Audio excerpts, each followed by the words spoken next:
Guys നമ്മളിന്ന് drinks വാങ്ങിക്കാൻ കടാറയിൽ പോവുകയാണ്. അപ്പോഴും നമുക്ക് പോണ വഴിക്ക് കാണാം.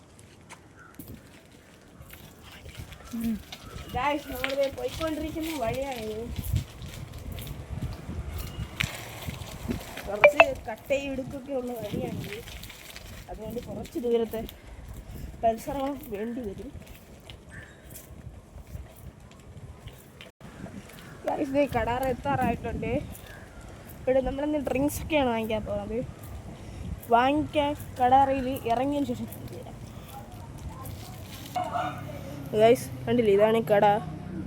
വിജയ് ചിപ്സ് കൂൾ ബാർ എന്നാണ് കടയുടെ പേര്. ഈ കട അറിയാവുന്നവർ ഒന്ന് സബ്സ്ക്രൈബ് ചെയ്യുക. സബ്സ്ക്രൈബും കമൻറ്റും ചെയ്യുക ഈ കട അറിയാവുന്നവർ. ഗൈസ് സാധനങ്ങളൊക്കെ വാങ്ങിച്ചിട്ട് നമ്മൾ തിരിച്ച് വീട്ടിലേക്ക് പോവുകയാണ്. വീട്ടിലെത്തിയിട്ട് സാധനങ്ങൾ കാണിച്ചു തരാം. ഗൈസ് ഇതൊക്കെയാണ് നമ്മൾ വാങ്ങിയ സാധനങ്ങൾ. 2 കുൾഫിയും പിന്നെ ഒരു 10 രൂപ ഗൂവയും ഒരു ഡ്രിങ്ക്സും.